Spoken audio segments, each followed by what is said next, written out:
Okay, so let's finish the proof of Prim's algorithm, which we sort of started discussing last time. So yeah, hopefully everyone remembers Prim's algorithm. I think you have seen this enough time by now so that you know what it does. So we are essentially trying to prove the last but very crucial property of Prim's algorithm, which is that it indeed returns a minimum cost spanning tree. Yeah, so we convinced ourselves that it indeed returns a spanning tree, provided that the graph you started off with is a connected graph. But we have not yet proved that it indeed returns the optimal spanning tree or the minimum cost spanning tree. Okay, so in order to be able to do that, we sort of stated or claimed this very general property of a minimum spanning tree of a graph. So again, I want to re-emphasize this, that this lemma that you are seeing right now, this has nothing to do with any algorithm in particular. Okay, this is just a property of edges in the graph and the minimum cost spanning tree. And what is the property saying? Well, the property says that if there is an edge in a graph such that it happens to be the minimum cost edge that is crossing any cut in the graph.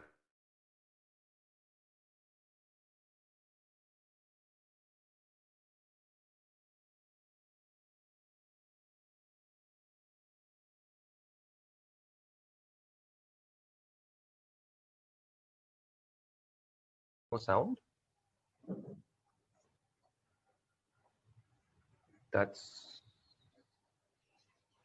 Is it okay now? Okay. So was it mute right from the beginning, or?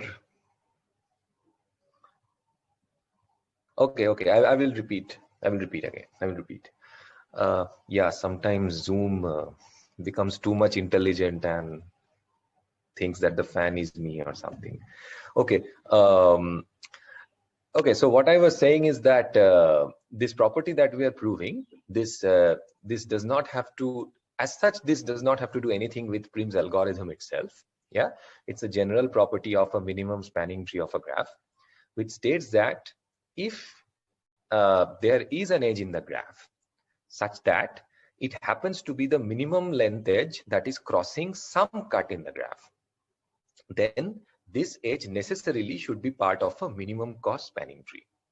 Yes, and the reason I wanted to do the proof this way is because this property can come in handy even for designing algorithms for other problems on graphs. Okay, this is not only restricted to the minimum cost spanning tree. So the reason I wanted to do it this way is because, you know, in order so that we see some examples where you first prove some general properties about the problem, and then you appeal to your algorithm and say that, okay, hey, my algorithm also has this property.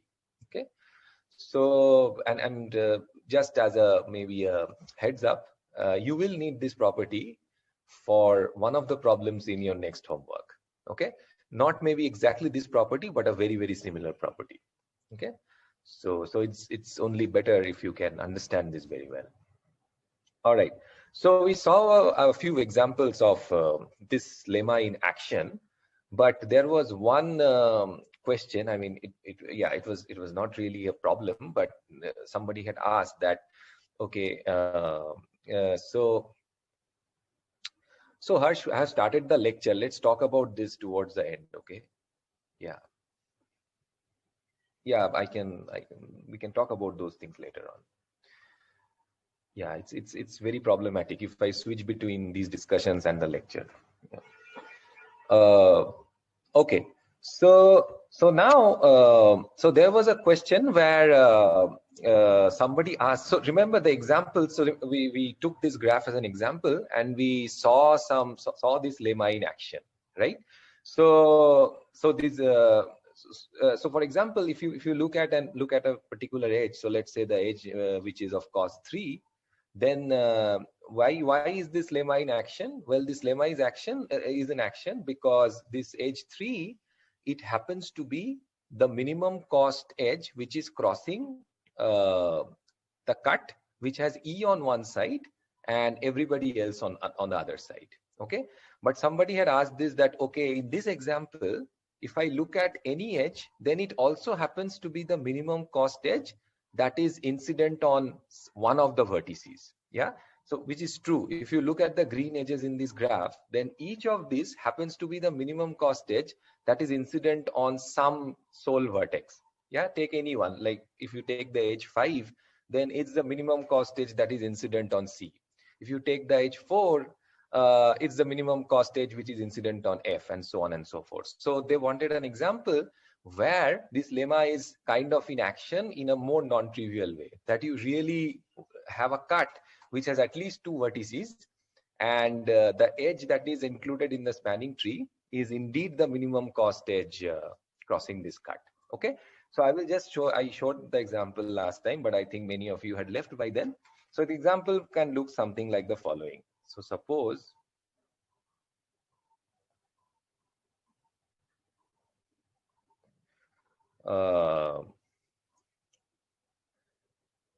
you have this graph. Okay, so this edge is 6 and this edge is, let's say, 10. Okay, so what is the minimum cost spanning tree of this graph? So let's just draw it in this picture. What is the minimum cost spanning tree? Well, if you check, the minimum cost spanning tree is this tree. Okay, clearly. Okay. Now think about the edge, which is, okay, so let's give some names. So let's say this is A, this is B, this is C, this is D, and this is E. Okay, so think about the edge which is AC, right? It's an edge of cost 4. So which is the cut that sort of certifies its existence in the minimum cost spanning tree? So I claim that if there is an edge which is the minimum cost edge crossing some cut, then it has to be part of the spanning tree. So now AC is an edge which is part of the spanning tree. So which is the cut? Correct. So as Soham has pointed out, if I look at the cut, which is AB on one side and everything else on the other side, then that is a cut which certifies the existence of AC in the minimum spanning tree of the graph. But note that the edge of cost 4, that is not a minimum cost edge that is incident on any particular vertex. Yeah. So take any vertex. I mean, it's incident on A and C. A ke liye bhi, this is not the minimum cost edge. C ke liye bhi, this is not the minimum cost edge. But this is still existing in the minimum cost spanning tree. And the certifying cut is this one that I have marked with red. Okay. So any question about the lemma statement itself? I hope it's pretty clear to everyone. Okay. Great. So now who can tell me? So suppose this lemma is true. We will prove this lemma. So suppose this lemma is true, then why does this finish the correctness of Prim's algorithm? So what I claim is, assuming this lemma, assuming cut property, assuming cut property,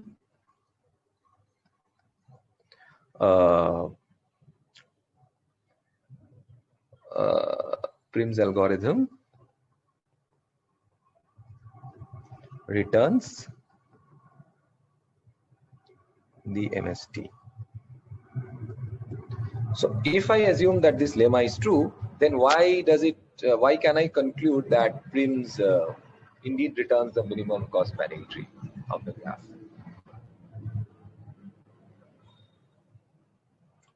By the algorithm. Okay, can you expand a little bit? Exactly. Okay, very good. So as simple as that. So basically, if you think of any iteration, then what is the Prim's algorithm really doing? It's precisely taking the minimum cost edge that is crossing the current cut in some sense. So any iteration of Prim's algorithms looks like the following. There is a set S which contains the vertices you have already connected in your minimum spanning tree, and the other side has the rest of the vertices. Okay, and now there are several edges which are crossing this cut, and which is the one that Prim selects? Well, Prim selects the minimum among these edges, and there are no other edges crossing this cut. So the one which is selected by Prim's is really the minimum cost edge that is crossing this cut S and V minus S. So ये edge का existence is in the minimum cost spanning tree is justified by this very cut itself, which is S and V minus S. Okay, and together with the fact that we had proved last time that Prims indeed forms a spanning tree of your graph, it means that it only adds the edges that are required to be added. It does not add any extra edge, right? Any spanning tree needs to have n-1 edges. So Prims also adds n-1 edges because it's a connected graph. It does not have a cycle. All those we have proved. And further, we are now proving that whatever edge Prims is adding is validated by the cut, which is responsible for its addition. So if the cut property is true, then we are not making any mistake. We are only adding edges that are justified to be there. Okay, right? So assuming the claim, this is true. So now all we have to do is prove this claim. Okay, or prove the cut property. Okay, everyone clear about this? Okay, so proof of cut property.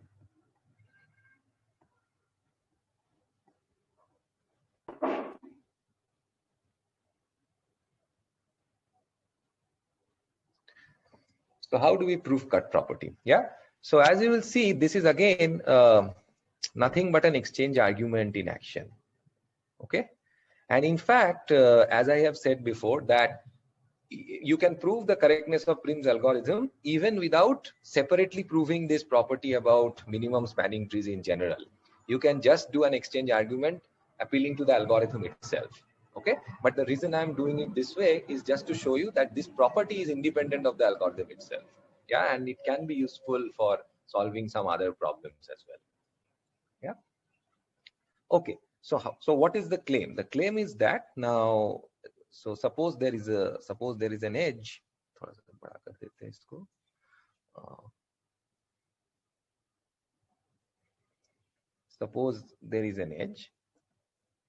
and this is a cut which is S and S bar. So suppose E is the minimum cost edge in S comma S bar. Okay, so now I have to prove that E is surely part of the minimum spanning tree. So again, as I guess everyone knows that in exchange argument, let's assume, let's try to prove a contradiction. Let's try to prove by contradiction. Okay, so but E does not belong to T star. So T star is the MST. Okay, so suppose this does not happen. Okay, now remember T star at the end of the day, it's a connected graph, right? It's a tree. So it's a connected subgraph of my graph. So what do we know about connected graphs and cuts? What is an essential lemma that we have proved, that if a graph is connected, then there is a certain lemma that we had proved with regards to cuts in the graph, with regards to every cut in the graph, in fact. So if I look at, right, okay, so what we are assuming here, remember, so let's just go take a step back. We are assuming that this red edge, E, it is not part of the minimum spanning tree. But the spanning tree is a connected graph, and here is a cut in your graph, right? Which means by the empty cut lemma, there has to be some other edge which is crossing this cut, necessarily. Okay? So ऐसा एक edge आपके पास होना पड़ेगा. I don't know how that edge looks like, but there has to be some edge, which let's call F. Okay? So then by empty cut lemma,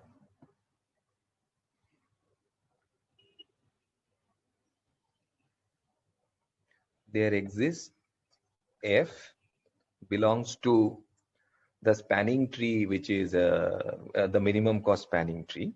Okay, and F belongs to S comma S bar. ठीक है?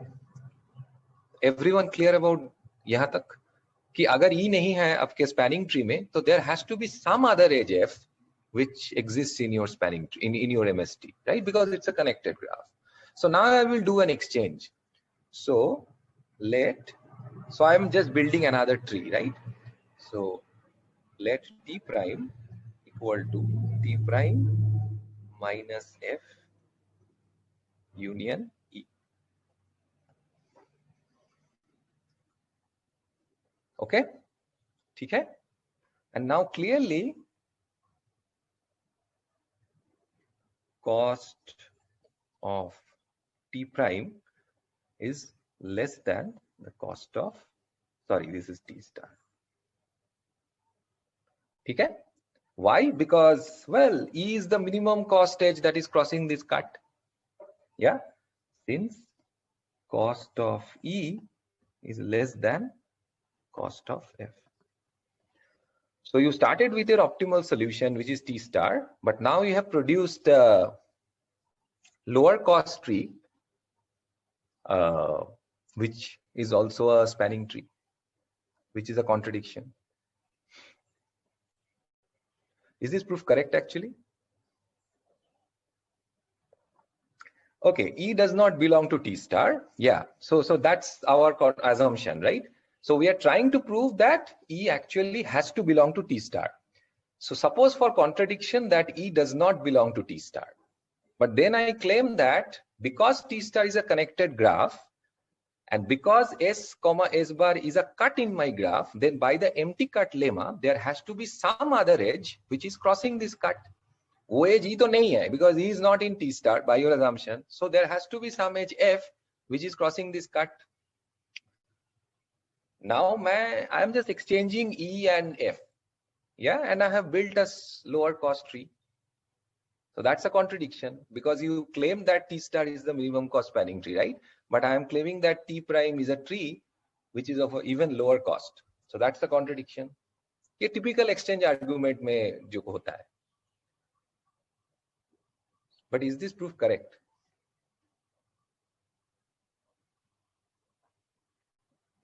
No, we don't have to continue because we are assuming that every edge cost is distinct, Mitakshi. We have arrived at a contradiction, right? तो आपने claim किया कि T star is a minimum cost spanning tree, but here I have produced another tree which is different from T star and which has a lower cost. So that leads to a contradiction already.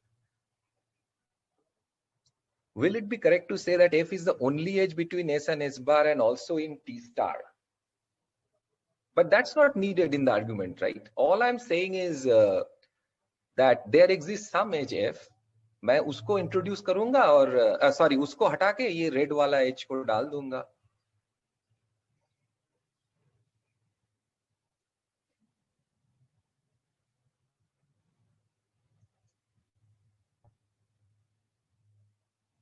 हाँ, all edges here, of course, for this argument to work, all edges need to be distinct, but that we have already assumed, Janvi. And that assumption it can be removed very easily. I can make a comment about that later on. Yeah, but problem कुछ और है इसमें. F and E should connect same vertices. Okay, almost. So what Saurav is saying is F and E should connect the same pair of vertices. Well, that is not exactly necessary, but that is one direction towards realizing that this proof has a flaw. So can somebody now complete why this proof has a flaw? Okay. So here is the point. So first of all, is proof में missing part क्या है? So when we want to say that a proof is fallacious, we will of course see an example where this fails. But what exactly is the missing component? What didn't we prove precisely? S prime needs to be connected. Exactly. So what we didn't prove is ये जो आपने E को क्या कर रहे हैं आप exchange argument में हम क्या कर रहे हैं? We are removing F from the minimum spanning tree and we are introducing E into this remaining graph. What is the remaining graph? ये T star minus F करके आपको एक graph मिला और आप उसमें E reintroduce कर दिया. And now you claim that this is another spanning tree of your graph, but this is not necessarily true. Or if it's true, then you have to prove that this is true. But ये तो हमने prove किया नहीं. हमने कोई भी एक edge ले लिया, tree से कोई भी एक edge निकाल दिया, and we introduced E, and we claim that, okay, this is another spanning tree of my graph. Low cost part is fine. Of course, ये जो subgraph बना है आपका T prime, that will have a lower cost. But we never proved that T prime will be connected. Okay? In fact, let's see an example where this argument will break down. So suppose this argument, yeah. So, okay, so suppose it's something like this. Okay, तो ये आपका E है, and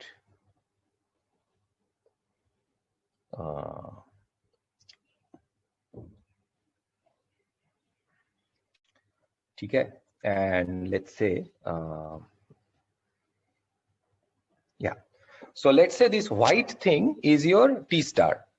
Okay, so the white edges form your T star, and the red edge is the edge E, जो हमने yeah, that's the edge which is the minimum cost edge, which is our edge of interest, right? So now हमने क्या claim किया proof में? What we said that, okay, this T star, whatever the minimum spanning tree is, that necessarily needs to have an edge that is crossing the cut. Okay, and you are exchanging it. Now suppose आपने ये वाला edge उठा लिया. Okay, तो ये वाला edge को अगर आप निकाल देते हो, right, and you introduce your edge E, is this a spanning tree anymore? तो ये जो exchange argument है, so this is not a spanning tree anymore, right? There is a vertex which is not connected. So this is why this proof is wrong. Okay, so this is an example where very serious looking proofs can also go wrong. Okay, so this is why I keep re-emphasizing the importance of proofs, because yeah, it's very easy to come up with fallacious proofs. Okay, good. तो ठीक है, अभी फिर से वो picture बना देते हैं. Okay, but now how should we fix this proof? How do you think we should? देखिए, the idea seems fine. The exchange argument should work here, right? Intuitively, it tells us that, you know, in most of these situations, exchange argument seems to work fine. But we just need, so what we really need is, we need to be able to choose this edge F in a certain way. E and F must connect to the same component. But Soham, that is a bit problematic, because, you know, a spanning tree is, it's all like connected. So what do you exactly mean by same component? So how do we say this in a slightly better way? सोचिए थोड़ा सा. Maybe we can take 5 minutes. कोई जल्दी नहीं है. I've also allowed unmuting, so you can just unmute and say. So the question is, how do we select this magical edge F so that so okay, what is my goal? What is the goal in order to be able to finish the proof? मेरा goal यही है कि I need to identify some edge F so that when I introduce that F in my spanning tree, okay, and when I introduce E into my spanning tree and I remove this other edge F, तो ये disconnected ना हो जाए कोई. तो इसको ensure करने के लिए, how should I select the edge F is the question. इस picture में which one will work? So suppose E prime है ये. So इस picture में अगर मुझे proof करना है, तो which is the edge that I should have selected instead of F?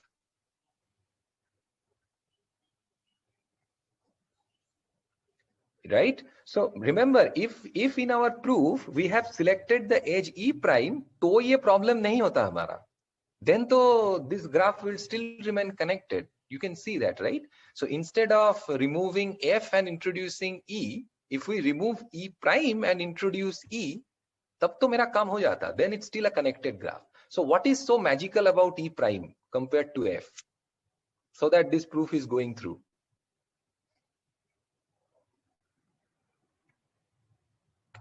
Excellent. Okay, so it forms a cycle such that both E and E prime are part of that cycle. Okay, So here is what we are claiming. So observe. So what is the observation? Consider. So I'm still doing the exchange argument, but a correct exchange argument now. So consider the graph or the subgraph T star union E. ठीक है? तो पहले मैं E को डाल दिया अपने T star में. Remember, I want to do an exchange argument. So मैंने अपने minimum spanning tree उठाया और उसमें मैं E को introduce कर दिया. But now, because T star was a minimum spanning tree or it's a spanning tree, एक भी अगर edge मैं introduce कर देता हूं, which is E in this case, तो क्या बन जाता है? Well, now I will definitely have a cycle because T star was already connected and now you have introduced another edge in your graph. So now your this combined graph जो है T star union E, this will necessarily contain a cycle. Okay, so this graph, this contains a cycle involving E. Okay, clear to everyone? Right? Okay. But now, what is the lemma that I will use here? ये भी हमने prove किया था last time. So how do I now claim that? How do I find this other magical edge E prime? Well, in this picture it's clear, but in general, when you have to write the proof, now you appeal to the double cross lemma. Okay, good. So by the double cross lemma,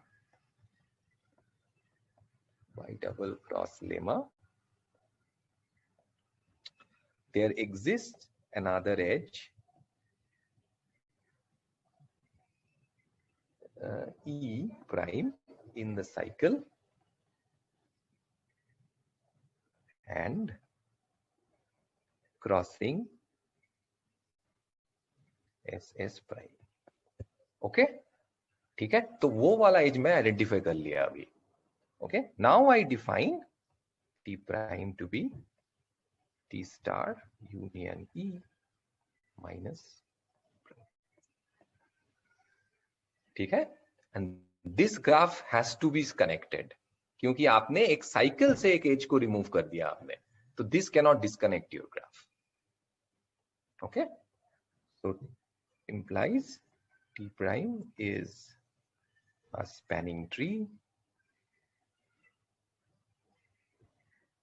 and cost of T prime is less than cost of T star, which is a contradiction.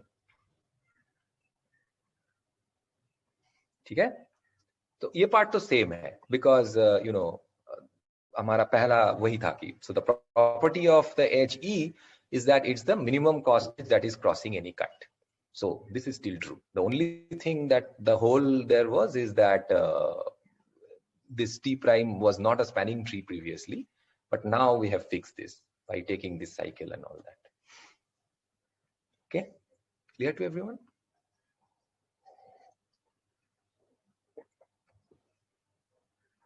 Okay, so that's the correctness of Prim's algorithm. Great. Okay, so there should have been a slide.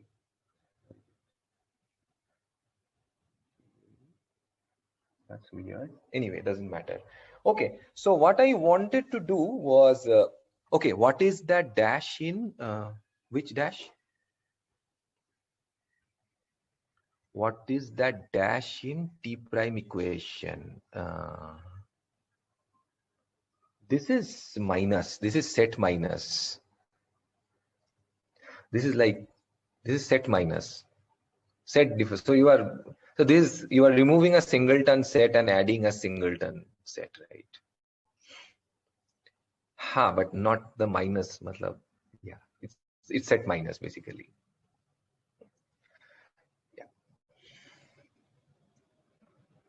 Okay, So let's talk a bit about the implementation of this algorithm. I'm sure all of you know how to do that, but nonetheless, because we are revising anything, will there always be such a cycle? Good question. So Mitakshi is asking, why should there be always such a cycle? So who can answer that question? So yeah, she's asking a valid question, that why do we always find a cycle? So Mitakshi, first of all, where does the cycle exist? The cycle exists because of a particular assumption. So remember, again, let's go through the proof once more then. So we are assuming that this edge E is the minimum cost edge that is crossing this cut. Okay, but it is not part of your spanning tree. It's not part of your minimum spanning tree, right? That is our initial assumption. तो ये edge अगर tree में नहीं है और ये edge को आप tree के ऊपर लगा देते हो, then you will necessarily have a cycle. This is a property of any tree. If you take a tree and you introduce any edge, then there has to be, this will form a cycle with this edge being part of the cycle. Okay, so this is a property, right? Because right, so that is the cycle that we are looking at, and now we apply the double cross lemma to that cycle to identify this edge E prime. Okay, good. Okay, so now so let's quickly talk about the implementation of Prim's algorithm. So the way I had written the algorithm, if you implement naively, then what is going to be the runtime? So let's say, yeah, if we do the very sort of stupid naive implementation, तो कर क्या रहा है हम? Well, at every iteration, all I'm doing is I am looking at a bunch of edges that is crossing this cut, and I'm choosing the minimum one. So even if I do a very simple, stupid-minded implementation, so what is going to be the running time of this algorithm?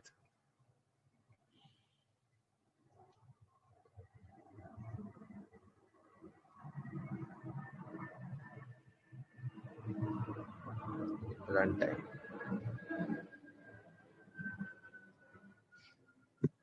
Okay, chaliye, let's go to the pseudocode. Maybe then it becomes a bit easier. I thought I had pasted it here.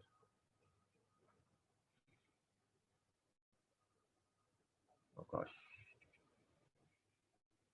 where is it?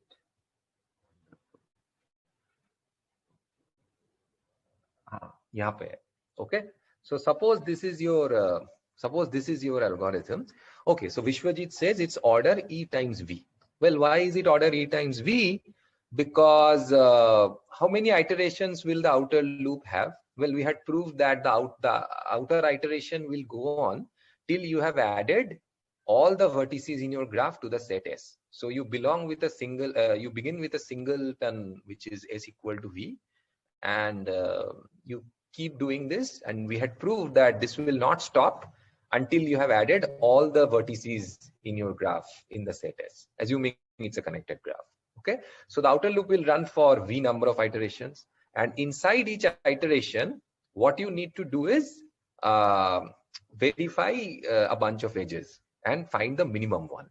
Okay, so you have to be a bit careful when you are looking at the edges, of course, because these edges should cross the cut and all that.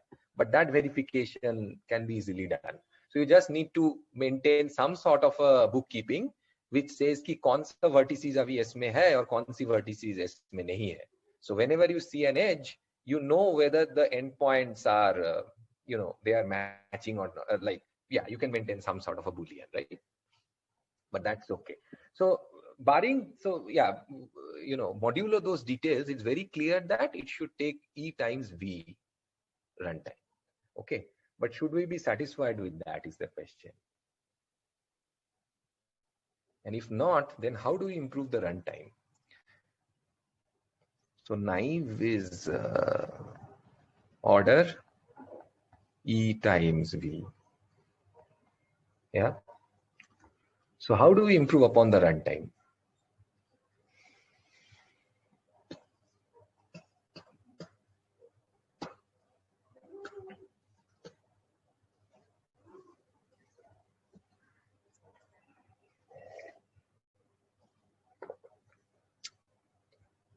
By searching edges faster. Okay, Of course, yeah. This edge searching needs to be done faster. Now, whenever you want to have the minimum of a bunch of things repeatedly, then what is it that you should use?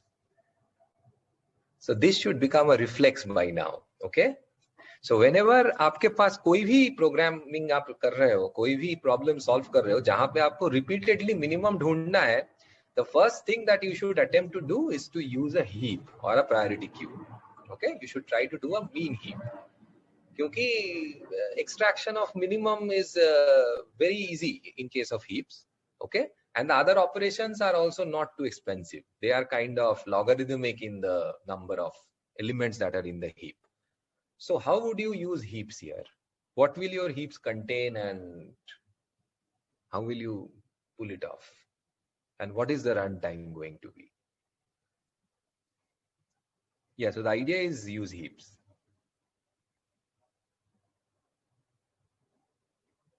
Use mean heaps.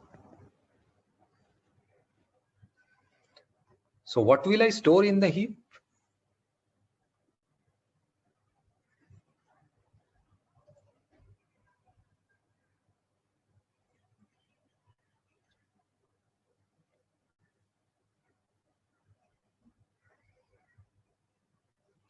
Kevin, can you just unmute? Your answer is right. Can you just say out so that everyone can just hear it and I don't have to read it out again? Not allowed? No, I have allowed it. Oh, okay.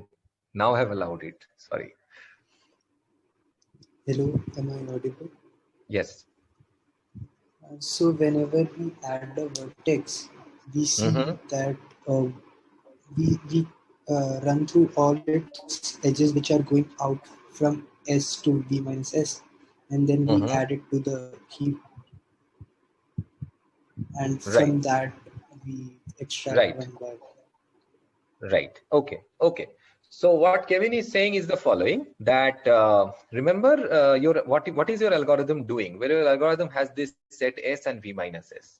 Now what he is suggesting is the following: that whenever you add an edge to the set S, then you look at the edges that are going out of this vertex. Okay? तो ऐसे बहुत सारे edges हो सकता है, right? कुछ edges ऐसी जा रही है, कुछ edges अंदर जा रही है, बहुत सारे ऐसे हो सकता है. Okay. Now, whenever you add a new vertex V to your set S, all you need to do is insert the edges that are going from S to V minus S, just out of this vertex. ये जो vertex V हमने नया add किया, इससे जो भी edges V minus S तक जा रही हो, इनको मैं heap में डाल दूंगा. Okay, and I will just heapify. You know how to do an insert in a heap, right? So when you insert, you have to do a heapify. Okay, and then when you extract, what should you do? Is only extraction sufficient? So we should check that it connects S and V minus S ka koi vertex. Bilkul. Okay, very good. So whenever you extract, you need to be able to whenever you extract an edge, you should check whether it's an edge that is going across. क्योंकि हो सकता है कि जो आपका minimum edge है अभी heap में, that is not an edge which is going from S to V minus S. क्योंकि हो सकता है वो vertex, maybe you had added this edge in your heap and this is the minimum cost edge, but at some point in your algorithm, this vertex also came on the left hand side. So now this edge should not be considered anymore, for your algorithm, right? So when you extract the minimum, you should check whether again the two endpoints one belong to S and the other one belongs to V minus S. Okay, good. So what is going to be the runtime now?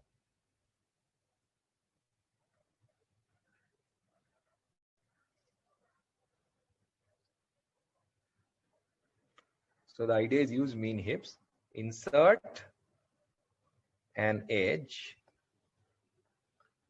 when, okay, let me write it this way. So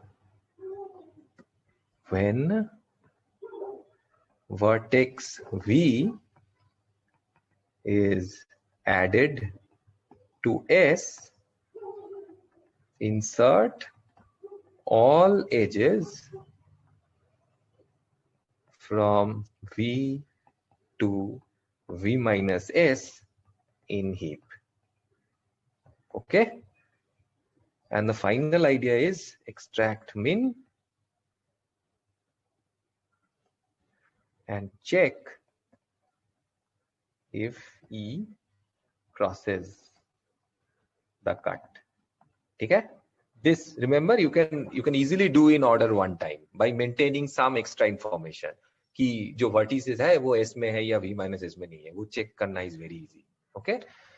So what Kevin is saying is that the runtime is going to be now V times log of E. Is that what you said? V plus E log E.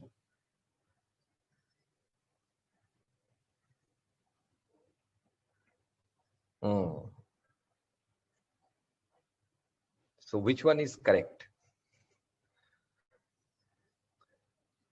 So Kevin said V times log E. Is that correct actually?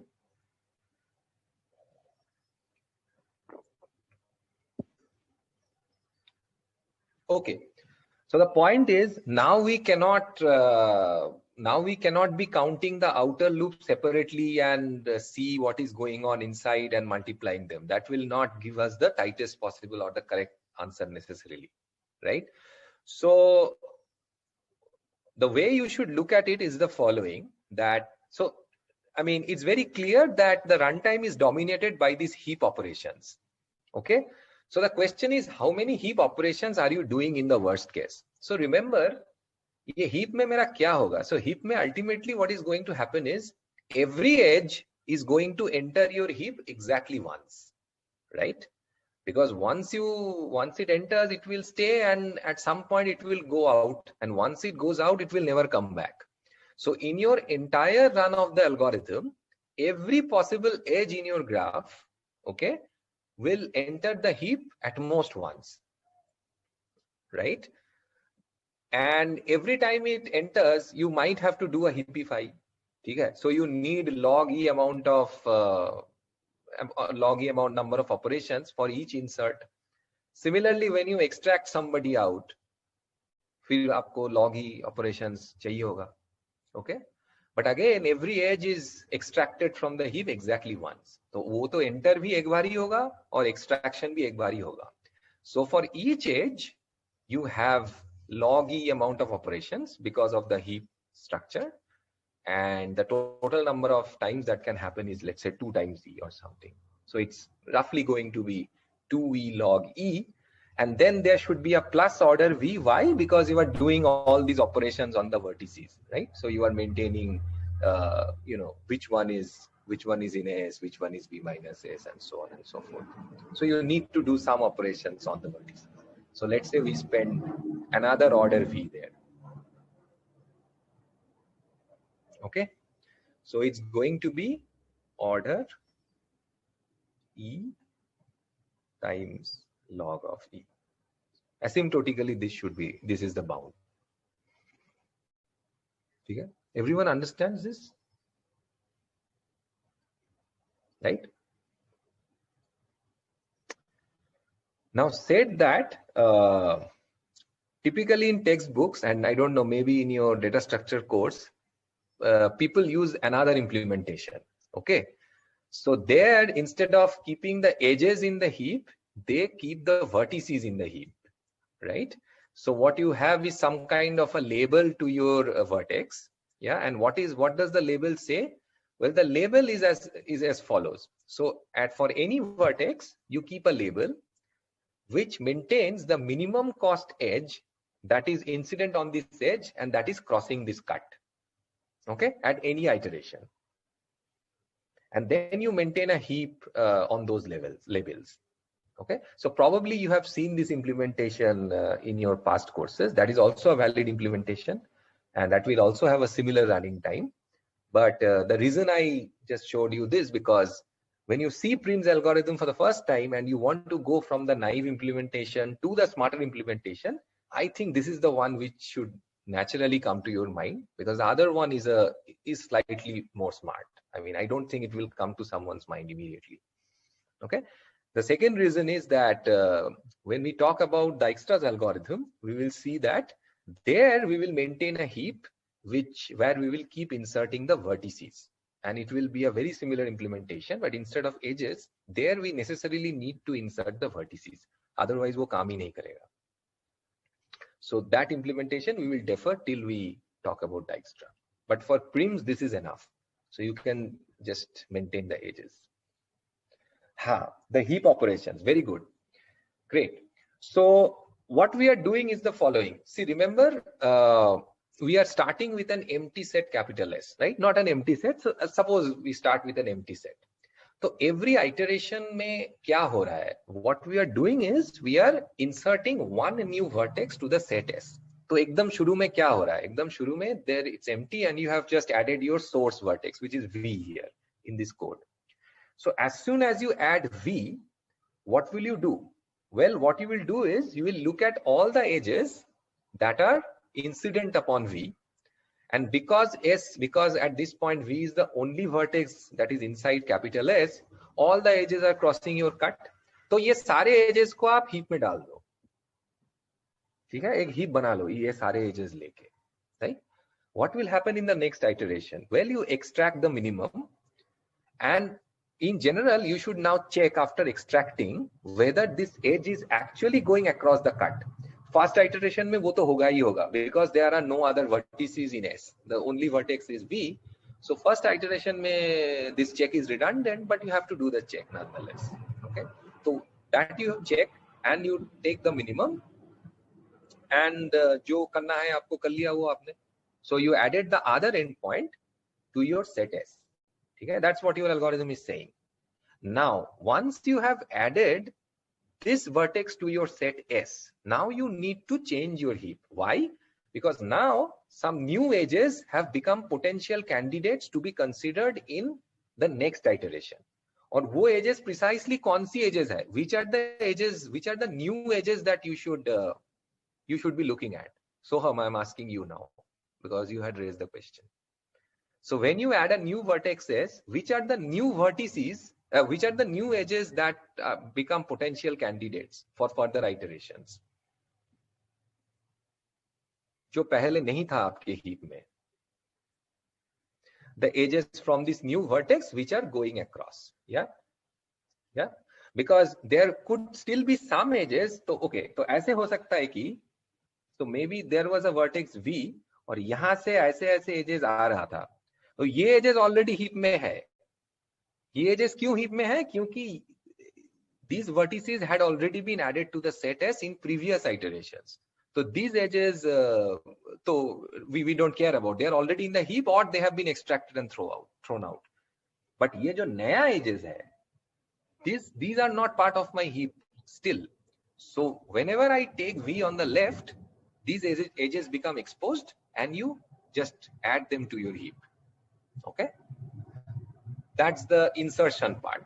Now how do you extract? Well, when you extract, you just extract the minimum, and all you need to do is you check whether this edge E actually crosses the cut or not, because it might happen that कुछ redundant edges रह गया आपके heap में. We only insert the edges that are going across, but some of these edges might become internal edges at a later point of time. You are not removing those edges, right? In fact, मतलब think about it. ये जो edges है, right? तो ये जब V left hand में आ जाएगा, so these edges will no longer be your potential candidates anymore, right? But we are not deleting any edge, because heap typically does not support. I mean, you should not use deletion in heaps unless absolutely necessary. We'll have to do it. We'll see. Exactly. So which is why every edge is added at most once and not exactly once. That's correct. So every edge is added at most once and removed at most once. Okay, any other questions? Yeah, I can repeat this several times. There's no rush. It's important that everyone understood what I'm saying.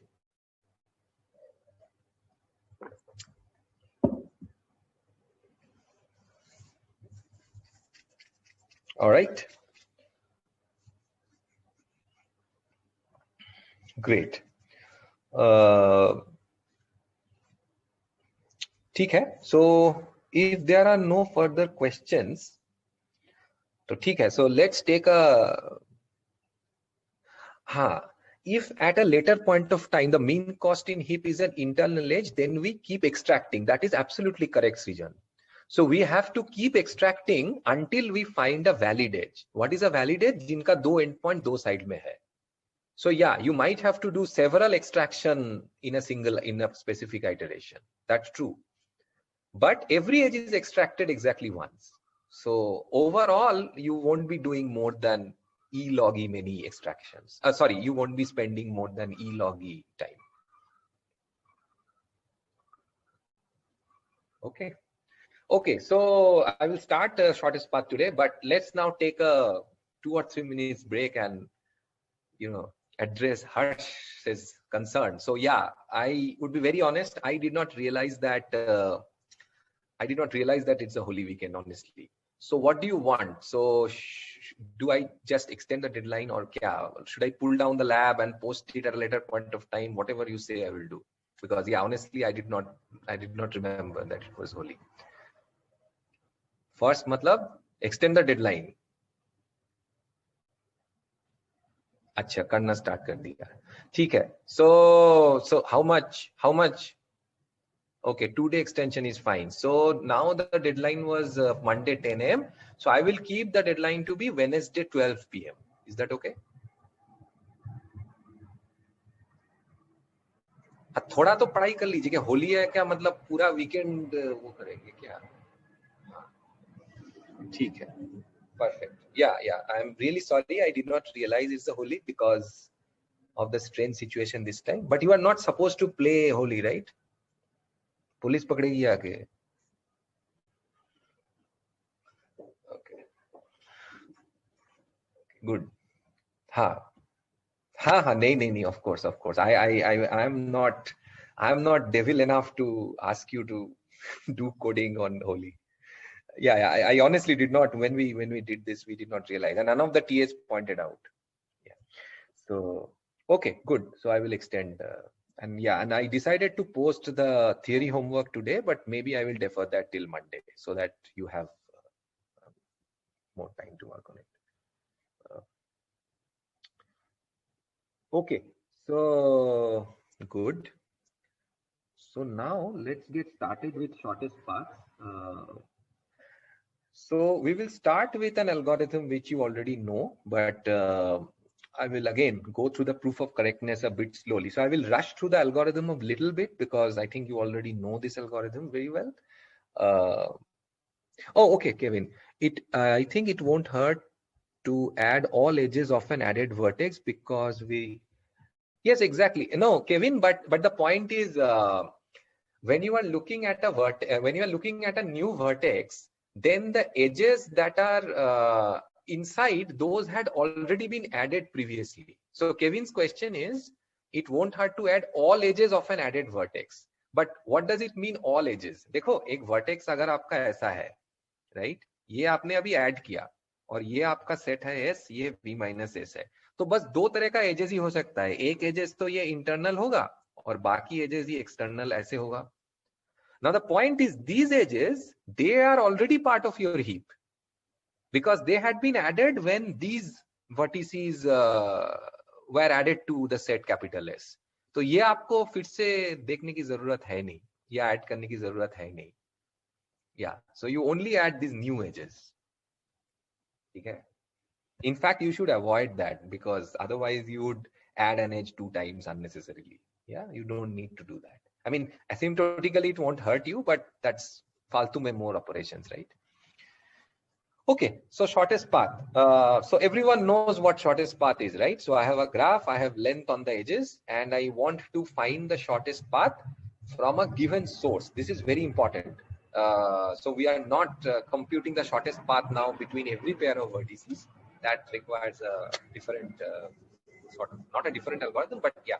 But here we are assuming that there is a single source, and let us say that we want to, again, I am assuming simple things like it's a connected graph, and I want to be able to compute the shortest path length from the source vertex to every other vertex in my graph. Okay, you can also state this problem by stating a specific destination, but the asymptotic runtime does not change. So let us anyway assume that there's a source and you want to compute the shortest path distance from this source to every other vertex in your graph. Okay, now very crucially we would be assuming here, जो मैंने लिखा नहीं यहाँ पे, which is that the length of every edge is greater than or equals to 0 for every e. Okay, so L is the length, and this is very, very critical for this algorithm due to Dijkstra to work.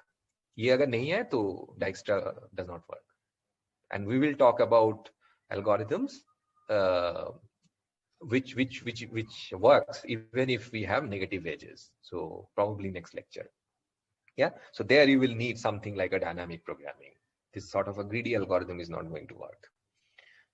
Okay, good. So okay, so let's see. So what is Dijkstra really doing? So I think all of you have seen some form of implementation of Dijkstra's algorithm previously, but because now we are sort of equipped with some other notions like cuts and stuff, let's just understand the high level idea of what Dijkstra's algorithm is doing. So the point is that Dijkstra's algorithm is essentially exactly the same as Prim's algorithm. Okay, both of them are doing exactly the same thing, except there is one difference. Okay, so I'll tell you what that difference is. So यहाँ भी वही हो रहा है. So there is a set S and there is a set V minus S.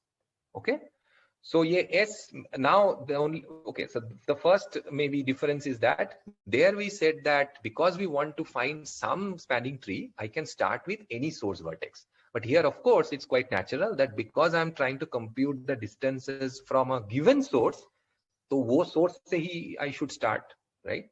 So initially, ये जो set capital S है, उसमें बस एक vertex है, which is my small s. This is my source vertex. Now, the rest of the algorithm, as you have already noticed, it looks remarkably similar. Okay, so what are we saying? We are saying that so what is the invariant that I will try to maintain? The invariant that I will try to maintain is जो भी vertex मैं capital S में add करूंगा, okay, वो vertex का shortest path I should have computed correctly. Okay, this is the big idea for Dijkstra. So let me actually write it down. So the idea, once you add V to S, then distance, so suppose कुछ label है हर एक vertex के, distance V should contain correct shortest path length from S. ठीक है? So this is the basic thing. This is the invariant that we will try to always maintain. Okay? जैसे Prims में invariant क्या था? Prims पे invariant यही था कि जो भी vertex आप add कर रहे हो, with the first vertex they should form a spanning tree. Okay? In fact, they form a minimum spanning tree among themselves. वो हमने prove नहीं किया because we didn't need that. Here we are claiming a stronger property कि जो भी vertex आप capital S में add करोगे, उसका जो distance एक कुछ level आप सोच लो, that label will always contain the minimum path length from S to this vertex. ठीक है? This is an invariant. तो मान लीजिए आपका कुछ vertices आपने already add कर लिया इसमें, and now you have to make the greedy choice. So Prims में what was the greedy choice? So Prims में we were looking at all the edges that were crossing this cut, और simply इसका मैं minimum ले लिया था. That was what Prim's algorithm was all about. So यहाँ पे I will not do that. I will do something slightly more clever. So all I'm doing is, so remember there would be a label for each vertex. So when I check the edges, instead of just checking the length, for every edge I will check this kind of strange quantity, which is what? तो अगर ये edge मेरा UW है, so I will check the distance of U जो है already. So distance of U मतलब क्या है? It's I mean as far as the invariant goes, it should contain the shortest path length from S to U. तो वो जो level है उसके साथ मैं इस edge का length add कर दूंगा. So this is UW. और इन सब के ऊपर मैं मिनिमम ले लूंगा. So for every edge I will compute this quantity and I will take the minimum over all of them. और जो भी मेरा कैंडिडेट एज निकालता है उसको मैं ऐड कर दूंगा, just like I did in Prim's algorithm. So essentially it boils down to the fact that Dijkstra and Prim's algorithm works on the same basic principle, barring this greedy choice. The only difference that is happening is in this greedy choice. In fact, at the end, Dijkstra's algorithm also produces a tree. Yeah, it's not necessarily the minimum spanning tree of your graph for sure, but it's a different tree which we call the shortest path tree. What is the shortest path tree? So if you take that tree और आप S से किसी भी vertex का path लेते हो in that tree, that is actually the shortest path between S and that vertex in the graph. That gives you the shortest path length. So those trees are also known as shortest path trees. So both Prim's and Dijkstra gives you the shortest path tree. They essentially run on the same principle. The only difference is this greedy choice. Clear हो गया सबको? ठीक है. Very good. Okay, is the greedy choice clear to everyone? So yeah, but nonetheless, let's just run over an example because it's mandatory to show an example. So suppose I have this graph and this is my source vertex. तो मेरा initial जो set है capital S वो क्या होगा? It's only this set. Okay? तो मैं इसको कुछ label दे देता हूँ. So basically I give the label so this test is this नहीं लिखता है.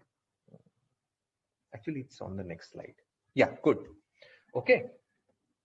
तो मैं इसको when I include this in my set, so I give it a label which is distance equal to 0, and this is correct, right? Because S से S तक का distance 0 ही होगा. Okay. Now what I will do is I will update some of the labels so that essentially I'm preparing myself for the next iteration. Okay, this is very important. So what I will do is, remember हमें next iteration में क्या करना है? Next iteration में I need to be able to look at this set S और जो भी edges उसके across जा रही हो उसका मेरे को उससे greedy choice करना है. And the greedy choice is the distance of S plus the length of these edges. So I will sort of prepare for the next iteration already in this iteration. तो preparation का मतलब क्या है? Preparation का मतलब ये है कि मैं I will give some labels to the vertices on the other side, and those labels will exactly be the current value of dist of S plus the length of the edge. So this edge F, it will have a value of 5. The the vertex F will have a value of 5, and the vertex B, it will have a value of 9. क्योंकि ये 0 है, 0 plus 9 is 9 and 0 plus 5 is 5. बाकी जो vertices है वो मैंने लिखा नहीं. Maybe I should be more explicit. In sub ka value I will just keep to be infinity.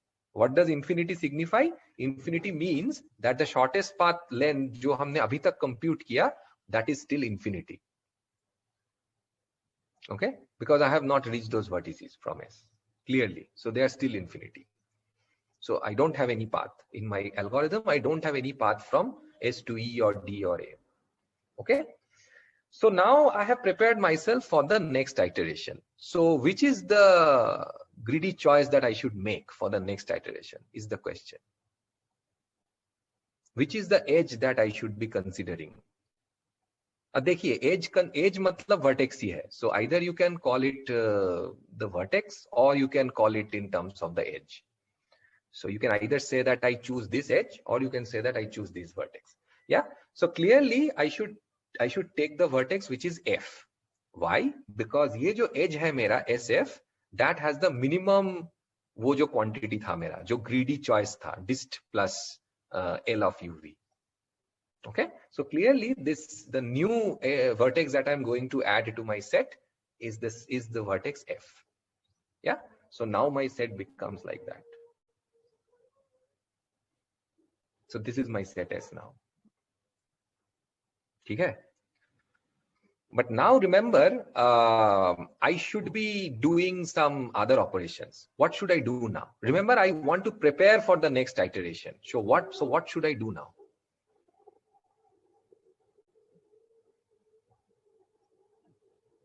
So remember, next iteration में मुझे फिर से कुछ फिर से कुछ नया vertex choose करना है, or the okay. So clearly now there are some new edges that is exposed to me. What are the new edges that has been exposed? Because you have added f to your set S.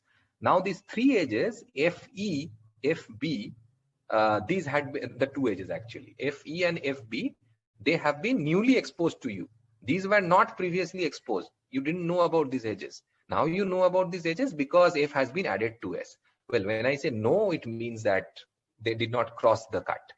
Okay, but now they're crossing the cut. So they are potential candidates to be considered for the next iteration.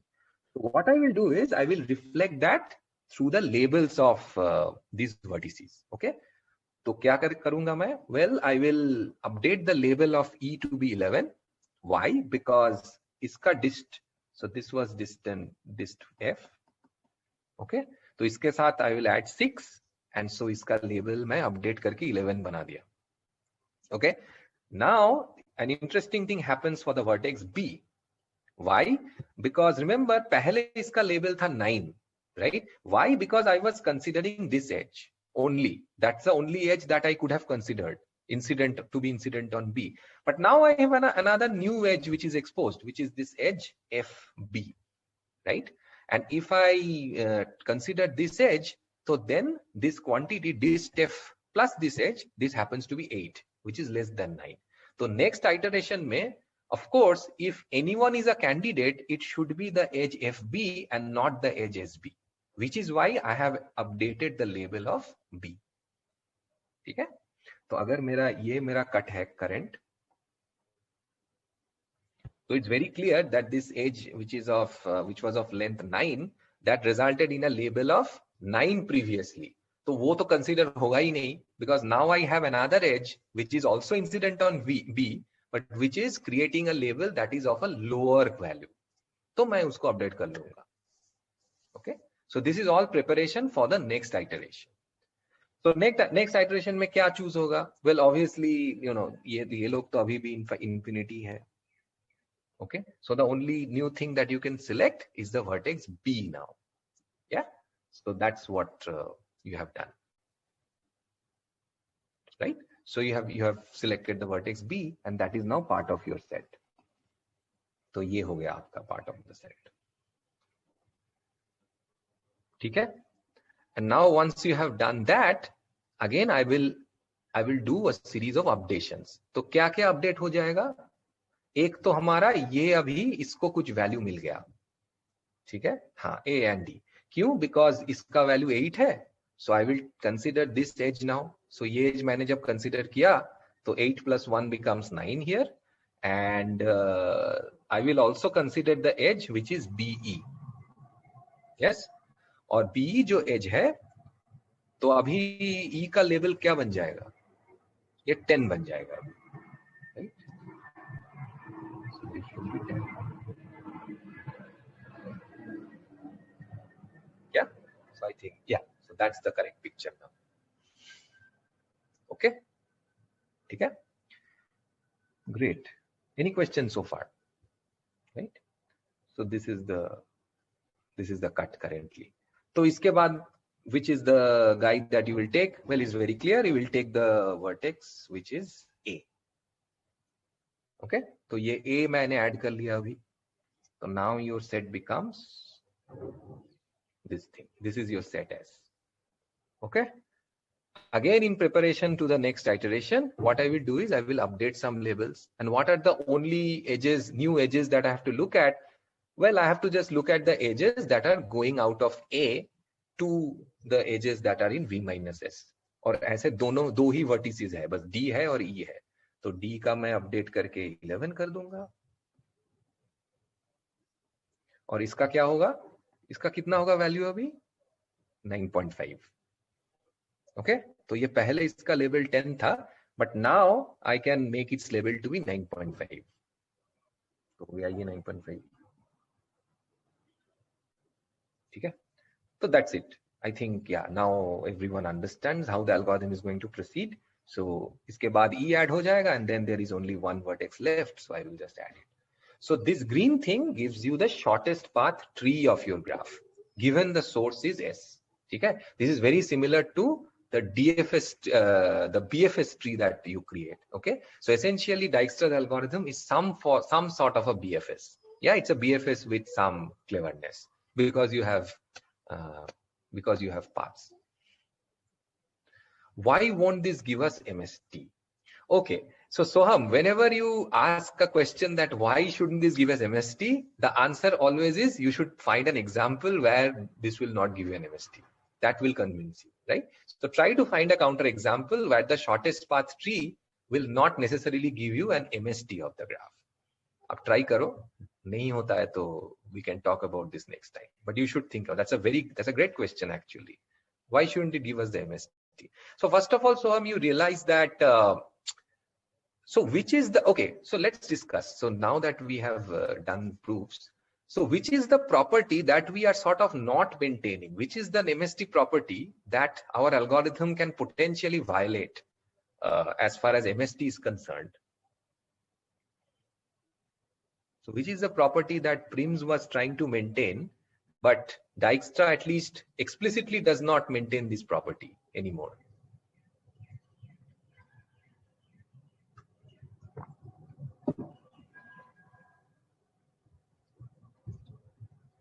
No, that's okay. But abhi to you know more interesting properties of minimum spanning trees, right? So we did the proofs. So which is the property that is not explicitly maintained by Dijkstra? Right. So it's not taking the minimum cost edge that is crossing the cut. Yeah. And remember this we call the cut property of an MST. That कोई भी अगर cut है और उससे एक minimum cost जो as है वो MST में रहना चाहिए. But this is not necessarily true anymore for Dijkstra's algorithm. I might potentially take an edge which is not the minimum cost edge that is crossing the cut. Because remember, all I care about is this summation. The summation of the distance of the other endpoint plus the cost of this edge. Uska minimum le raha hu main. Exactly, it depends on the distance also. So which is why this is the edge that you are selecting is not necessarily the minimum edge that is crossing the cut. Or wo agar nahi hai, to I cannot claim that this is an MST. And that's the only difference between Dijkstra and Prim's. Okay, but I encourage you to find a counter example where Dijkstra's algorithm will not give you a minimum spanning tree. That's a very good question actually. Yeah, I should do this in Tute. Okay, so everyone understands this algorithm at least? Any doubt about? Okay, so I think I have, I think I have enough time to do the proof of correctness. It's actually very simple. Okay, so why does Dijkstra work? So why is Dijkstra correct? Why is Dijkstra correct? Sorry. Okay, so who can tell me? So what should be our strategy? What proof strategy should you use? Induction. मतलब धम से आया induction. Okay, good. So proof by induction. So proof by induction. Induction on iteration number.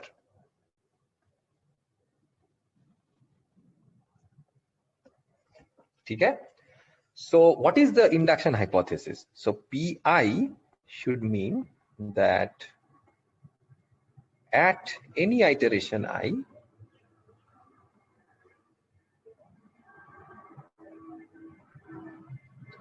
for any vertex V belongs to S, जो भी V आपने S में डाल दिया, distance V is equal to the shortest path length from S to V. Okay? This is our induction statement that for any vertex that is with capital S, ये जो distance label है, that should correctly reflect the shortest path length from S to V. ठीक है? This is our induction statement. तो कैसे prove करेंगे? The base case is very simple because you have only a singleton vertex. तो S है, तो उसका distance क्या है? By initialization, this is correct. Because remember, the initialization is that distance of S is 0. And this is clearly true because the shortest path length from S to itself is 0. Yeah, there are no loops and all that. Okay, so now assume, so what is the induction hypothesis? So assume true for iteration I. Okay? And now let us look at this picture. So I will do this in the next page because I need a larger picture here. So it looks something like this, right? So you have your set S and you have your set which is V minus S.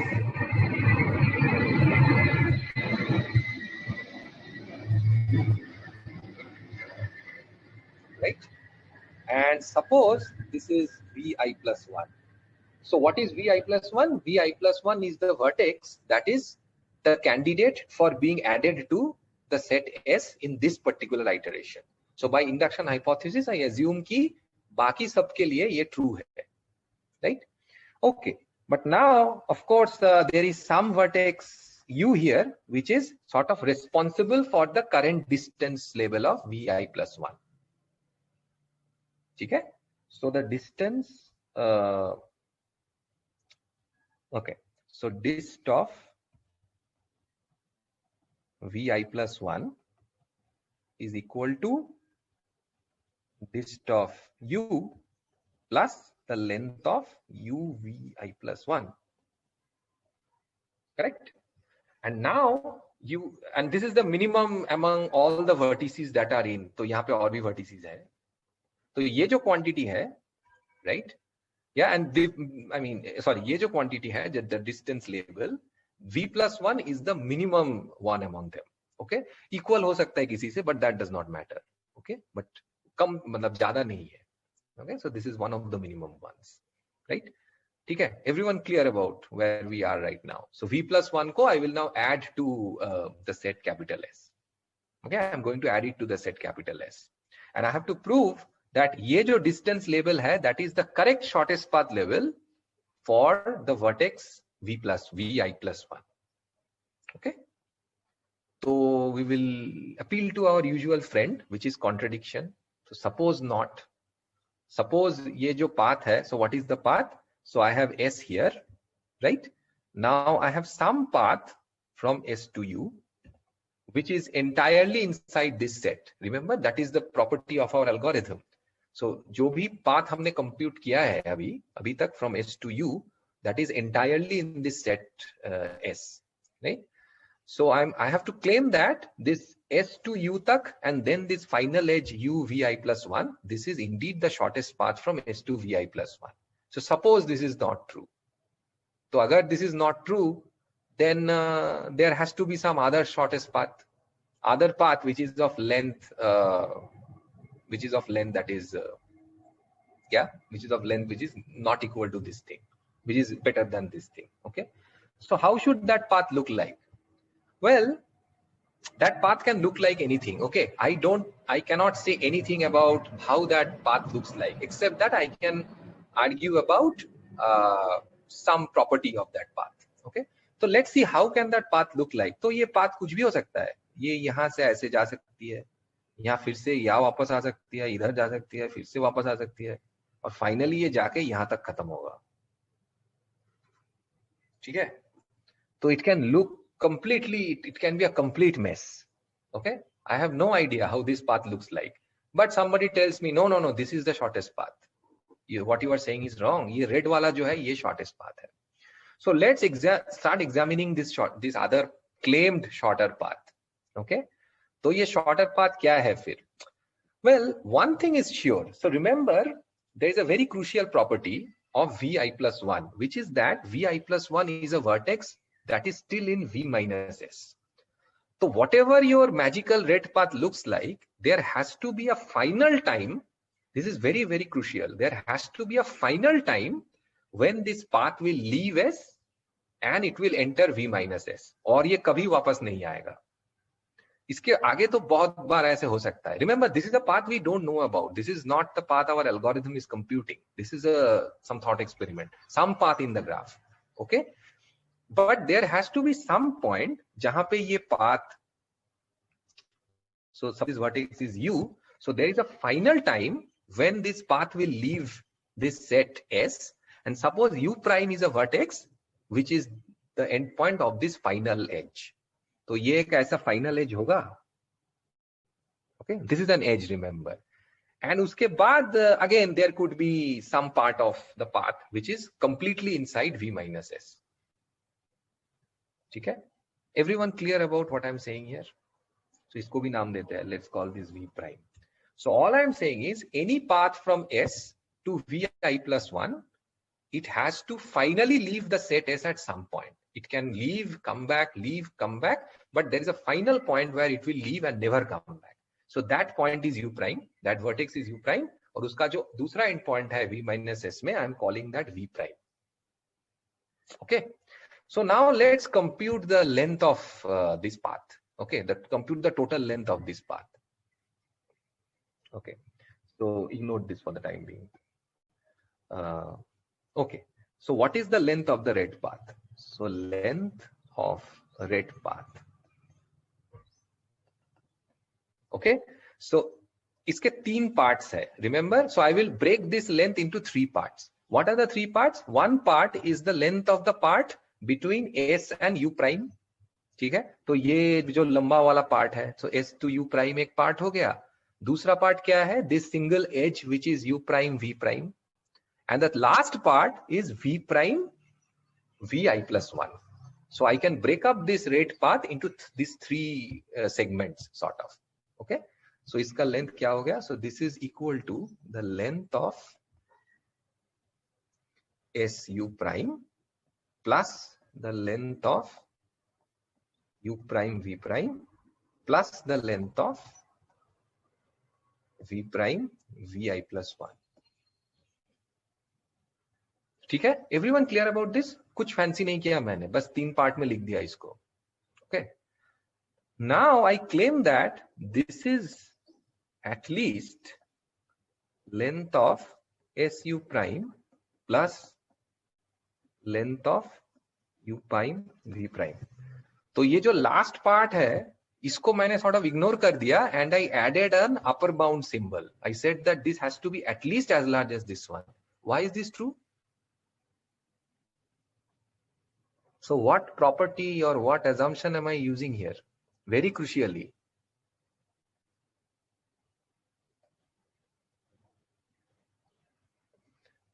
Yeah. So here is the point where we are using the fact that the length of every edge is at least 0. Okay. Not necessarily equal to 0, because remember I have used an equality sign, greater than equals to. तो ये वाला जो part है, this is greater than or equals to 0. Why? Because I'm assuming that all lengths are non-negative. ये अगर negative होता तो ये मैं नहीं लिख पाता फिर. The entire proof of Dijkstra will completely break down if this thing was negative. ये नहीं लिख पाते और पूरा खत्म कहानी. ठीक है, तो यहां तक तो ठीक है. Okay, now let's focus on the other part. ये part भी ठीक है. This is just a single edge. तो ये part, this is just a single edge, right? This is just the length of a single edge. Now, how can I upper bound this part? Is there any quantity that I know about in this picture by which I can upper bound the length of SU prime? So remember, SU prime is some path which starts at S and ends at U prime. Okay. So what is a good quantity to upper bound this length? तो ये जो मेरा part है, ये जो red part है, इसका upper bound मैं क्या लिख सकता हूं? Length SU plus length UV. No, the point is I am just talking about the length of this red part. So which red part? This red part which starts at S and which क्या हो रहा है? हाँ, so which starts at S and which ends at U prime. तो इसका जो length है, so I think somebody said distance. So why can I say this is upper bounded by dist of U prime? why is it true that the length of this red part, ये जो red part है मेरा, why is it true that this is at least as large as dist of u prime?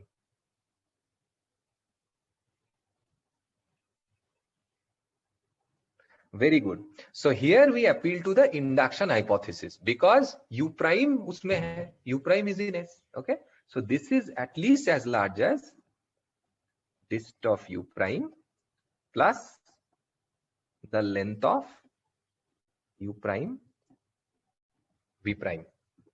सबको समझ में आ गया? Here is where I am using induction hypothesis. Okay, because u prime is a vertex in S, it means that इसका जो distance है वो मैंने correctly compute कर लिया already by induction hypothesis. So the length of any path that starts at S and ends at u prime, that length can only be equal or more than the distance that I have computed for this vertex u prime. ठीक है? Very good. Okay, so now how should we finish this? Well, I know that this has to be at least as large as dist u plus length of u vi plus 1. Why? By the greedy choice. So here we are appealing to the greedy choice.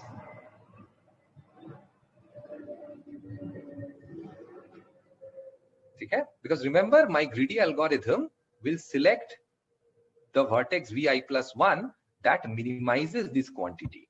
So इसका जो dist u, ये जो dist u plus luv plus 1 है, this can be at most as large as this one.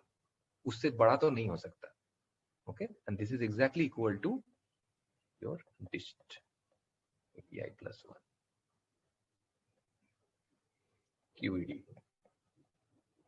Okay, so that's a contradiction because you had assumed that the length of this red path was actually lesser than the distance, but here you prove that it's greater than or equals to this distance.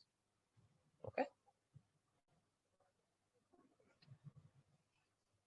so that's why Dijkstra's algorithm is correct.